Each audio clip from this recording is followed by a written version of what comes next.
Hello, everyone. Welcome back to the Alex Beyond Thoughts podcast with me, your host, Alex.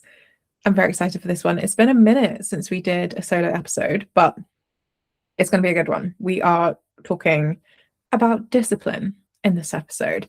Dreaded word, I know. However, let's reframe the word discipline and see if the concept hits differently for you at the end of this episode. So, we're going to look at discipline in 3 ways that have revolutionized the way I trust myself to show up and how I'm actively becoming the woman I dream about being. So let's just start with dedication. Number 1, dedication. Dedication to your craft, to your goal, to being her is the first way you are going to set yourself up for success. So when you approach any addition to your life with an air of punishment or guilt or shame, you are actively dissuading yourself from keeping with it. Whatever the addition is, dissuading yourself from keeping with it.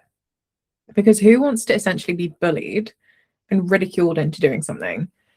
It might work the first time, may work the second time, maybe even the third time. But after that first, second, third time, who wants to keep going if the only way you start taking action is by being bullied and ridiculed into it? You are going to resent that action, that addition, that new way of being so fast, it will be unappealing basically immediately.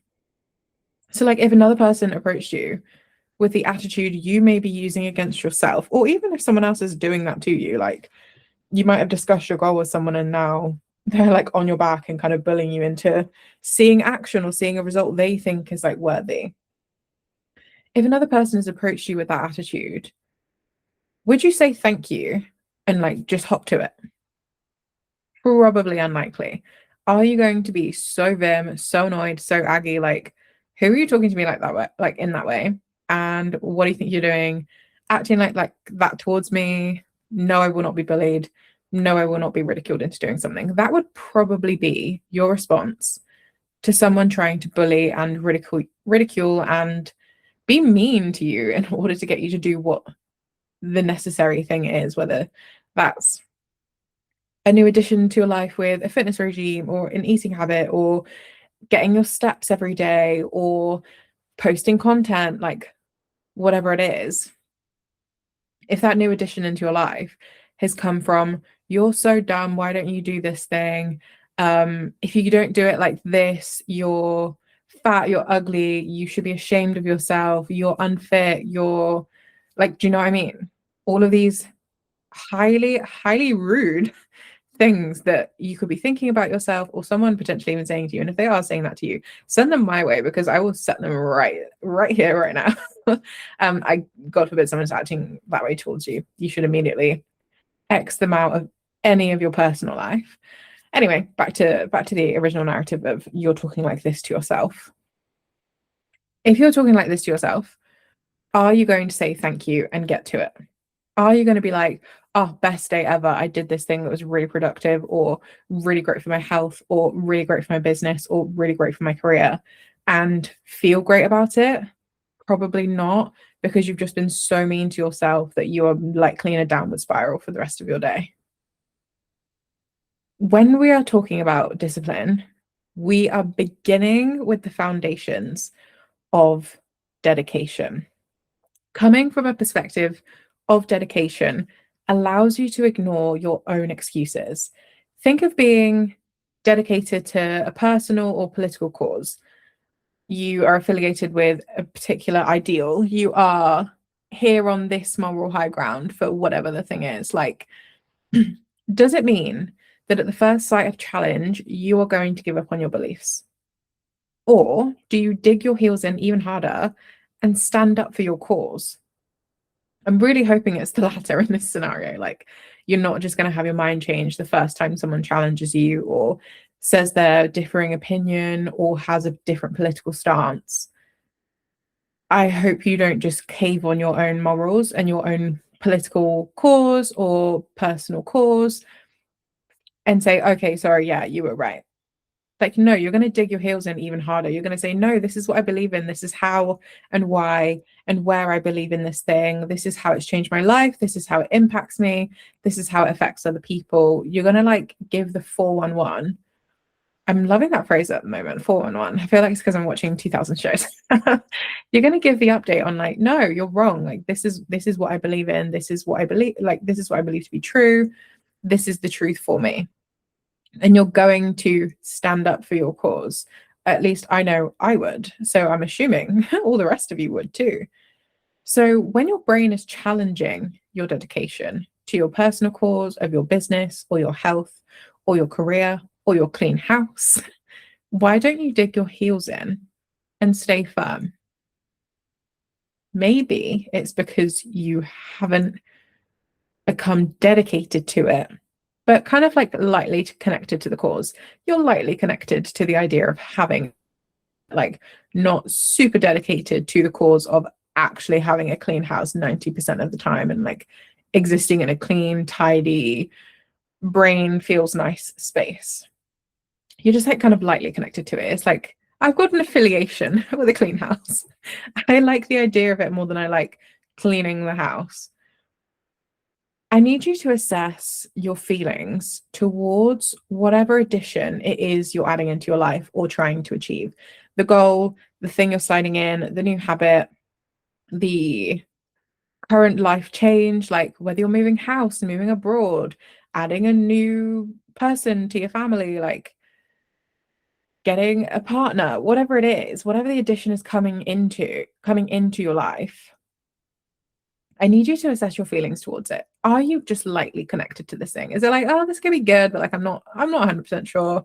Or is it like, I am willing to fight on this hill, maybe not die? Like it doesn't always have to be that deep, but like maybe sometimes die on the hill, maybe sometimes just fight on the hill towards that thing that you are trying to add into your life or achieve in your life. There may be clues if you are willing to fight to complete them.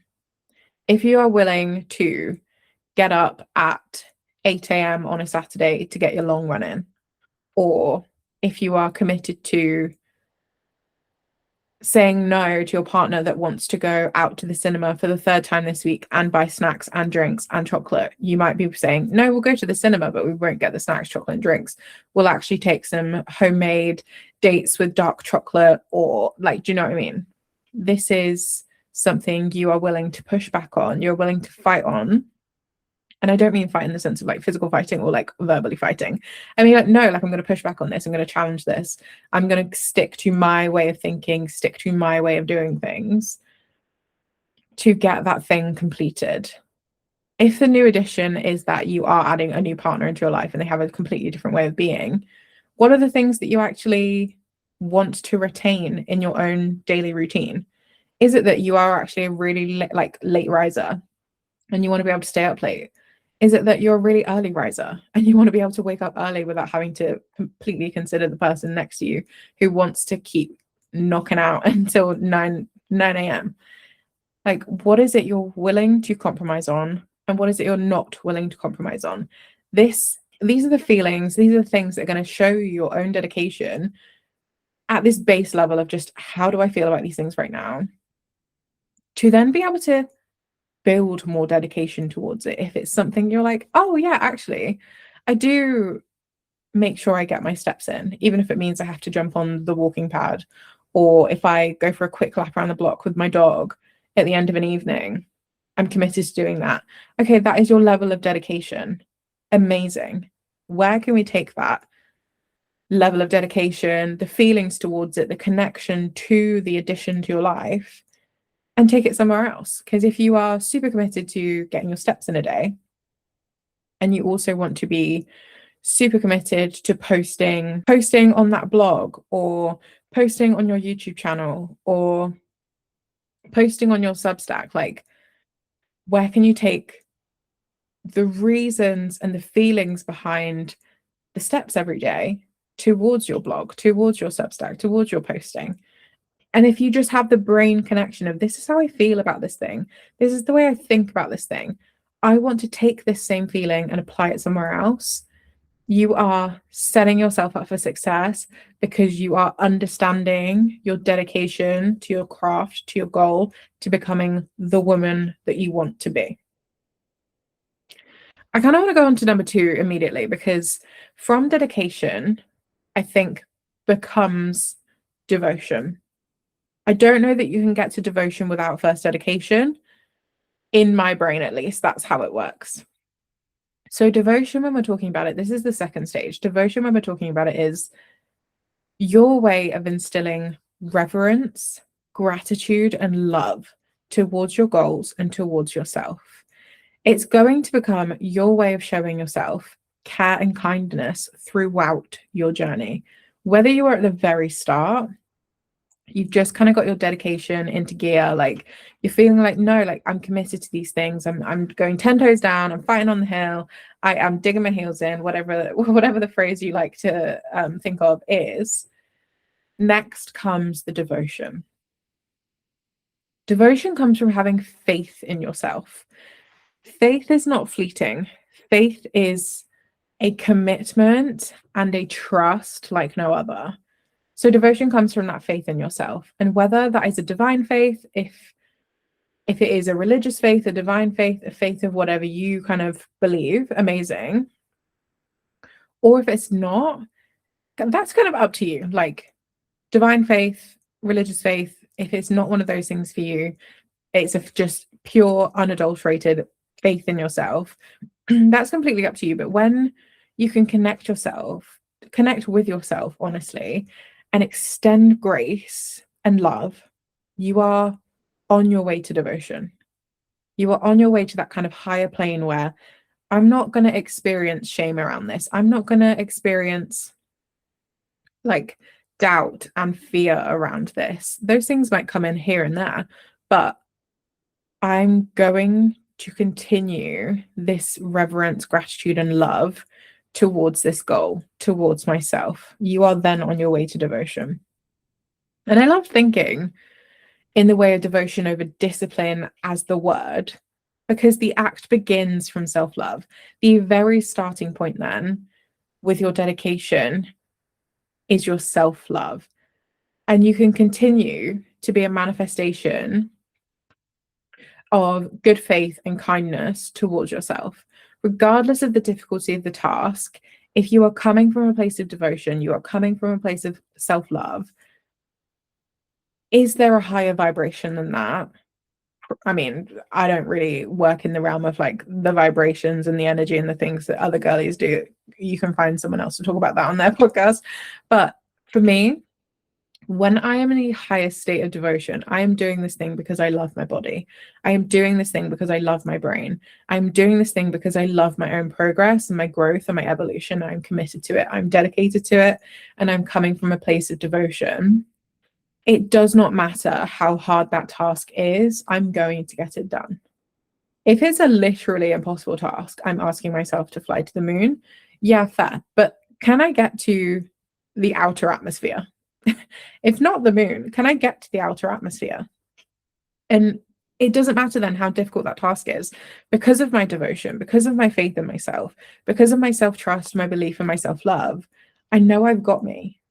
I know that regardless of what is being asked, whether it's a really scary opportunity that's come up and I don't know, like, this is so cool, but it's so scary and I don't have that much confidence in this. Okay, I'm devoted to my growth. We're doing it. If it's that it's a really hard task that's physically laborious and my asthma is playing up and I'm like, oh, I don't want to do this thing. I'm at the gym and like, I don't want to do this thing. This is a devotion to my evolution. It's a devotion to bettering my health. It's a devotion to becoming a woman who can do what she needs to when she's 80 years old. Amazing. I'm going to push through. Like, think of choosing to attend a gym class that's kind of harder because you're devoted to building strength for that 40-year-old, for that 50-year-old, for that 80-year-old self. Think of choosing to incorporate your 5 a day resolutely because you're devoted to staying out of the doctor's office later on in your life. Think of regularly planning in a date night and quality connection with your partner so your relationship sustains another 5 years, healthy ones, rather than like maybe 2 strained ones. So when you come from devotion through your actions and behaviors, you are more likely to stick with the habits. You're likely to feel calm and clarity in your decisions. You're going to be unconsciously committed to fulfilling your needs because it feels good and not because you've bullied yourself into it. Think of what we were talking about 2 minutes ago with the dedication. Like, you're coming from devotion, therefore you cannot be coming from being mean to yourself, from ridicule, from shame, from bullying yourself into it. You are fulfilling your needs because it feels good to. It might feel hard in the moment, but as soon as that hard moment is done, like you drop the weight, you just pulled like a 60 kg on your deadlifts, you finally drop that weight, you stand up, your set's done. How good do you feel for having done that? When you were on rep 6, you were probably like, how am I going to get to the end of this? Like, how am I going to get to set 8, set 10? When you drop that weight at set 10 or rep 10, you're like, oh, that was so good. Like, I smashed that. I did that. Like, you're coming from a place of that devotion. And I love it. It's such an addictive feeling because it feels so good to be backing yourself and uplifting yourself and being devoted to yourself in that way, so that even when it's a hard task, when you get it done, when you're coming out the other side, you are so proud of how you committed to like whatever that was. It's just such a good feeling. And the third one I want to talk about is discernment. Discernment is the perfect tool to accept what is meaningful and leave everything else that isn't. If you are having a bad day, do 2 hours of it need to be a write-off? So like, okay, for the next 2 hours, I am doom scrolling, I am rotting in bed, I am crying out. Like, do 2 hours of my day need to be a write-off? But can I stick to everything else I need to get done? Or do I need to write the whole day off and spiral into a bunch of bad decisions following that? Like 2 hours, write off, stick to everything else I need to get done, or whole day, write off, spiral, bad decision, bad decision, bad decision, terrible week. Like, are you willing to understand that a section of your day, 2 hours of your day, 5 hours of your day, has some negative connotations, sure, and remain committed to at least attempting to feel your best for the rest of it? I'm so okay with having a terrible couple of hours. I feel down, my sugar spiked, I've then crashed, like whatever it is. And then I've gone 5 p.m., 6 p.m. Okay, what could I actually get done this evening to make me feel better for the rest of the day and to set up myself for tomorrow to be better? Like, how can I remain committed to at least attempting to feel my best for the rest of whatever time I've got available? It could be 30 minutes. You could have just done the worst gym session of your life and gone, okay, I don't really need to be anywhere for another hour. Can I fit in 15 minutes of something that's going to make me feel good? So I pull reps on the thing that I've been trying to get a PB in, or I do a bit of cardio, listen to a podcast, listen to a YouTube video, and zone out a little bit, just recoup and reset. Like, where can you take sections instead of a whole thing and like plaster over it? You know that thing of like painting, oh, I don't know. I'm about to tell you a metaphor that I don't even know myself, so let me not do that. But can we just look at things for what they exactly are? Second point to this with discernment. Not everything everyone recommends or suggests, and AI, not everything AI or people recommends or suggests on the internet is meant for you. Full stop. Let me say that again. Not everything everyone recommends or suggests on the internet is meant for you. Use discernment in what you are consuming.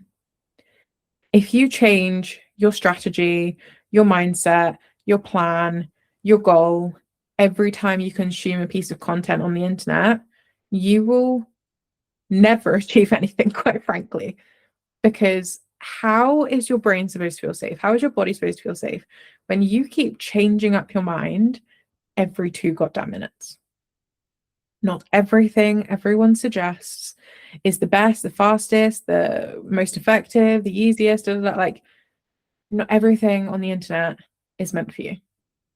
We've all got to take a step back on that. Just because you really like that coach, just because you really like that mentor, just because you really like that business person, just because you really like that career person, just because you really like that fitness influencer does not mean everything they suggest or everything they talk about is meant for you. Discernment there. Next kind of piece to discernment, your path is the one that feels best for you. It's not to say every moment is rainbows and unicorns, but if 70% of the time you feel on track and happy with your progress or your momentum, then it's unlikely that you're on the wrong path. If you're miserable every second, then yeah, you probably need to get some self-awareness over the scale or the misalignment and start working towards changing that. But with this whole discernment thing, I'm on this path right now. I am building a business. I'm building my YouTube. I'm building my podcast. I am working a 9-to-5 job to fund everything of my lifestyle that my business cannot yet do. I am on this path. Not every moment of this path is 100% wonderful, lovely, loving it. I spiral probably every fortnight. I want to burn my business to the ground every couple of months. Do I do that? No, I do not. Do I have a wobble? Sure. That's my ego coming through. But 70% of the time, I am on track and I am happy with my progress and my momentum. I am plugging away at things. I'm working towards the things that are important to me. I'm making choices based on the life I want to live, not the way everyone else is looking at it from the outside in. If I was on the wrong path, it wouldn't feel like this. I would be miserable every second of every day. I would be constantly agonizing over ways to get out of things, over ways to like pull a sickie. How could I frame this thing so I get out of this task? Like, and at that point, if I was miserable every second of most days, I would need to ask some deeper questions over what is most misaligned in my life right now. What is the thing that is causing the deepest unhappiness right now? And I would need to start a plan towards changing that. If you are at the 70% mark, well, you're at the 60% mark, working towards the 70% mark, you don't need to keep changing your path every 2 minutes. What is meant for you will come into that regardless. So have some discernment over the fact of it's not every job ever you need to try. It's not every trip and holiday and I'm working abroad at this thing. Don't get me wrong, I've been so guilty of this. I've put other people's lives on a pedestal so highly when actually I am pretty happy in my life. If that is you, have some discernment over that. Is it that you are on the right path or on the wrong path? Or is it that you are consuming and comparing? So those are the 3 things I really wanted to like drop into this episode today. Dedication, devotion. I was like, wait, brain blank. What happened there? Dedication, devotion, and discernment. Those are your 3 Ds, the big Ds of reframing discipline. All of these things refer around this topic of discipline because it's restructuring the way you become committed to being the woman you want to be. You need the dedication to the cause, whatever that cause looks like. You need the devotion to come from a place of self-love, strength, honoring your body, your mind, your happiness. And you need the discernment to know what is meant for you and take that and leave everything else. So I hope this episode has helped you reframe discipline. I hope that it has helped a little bit towards becoming the woman that you want to become. I will see you in the next episode where we're talking about how to stay grounded when your confidence is shaking. I'm so excited to see you in the next episode. Love you guys. Bye.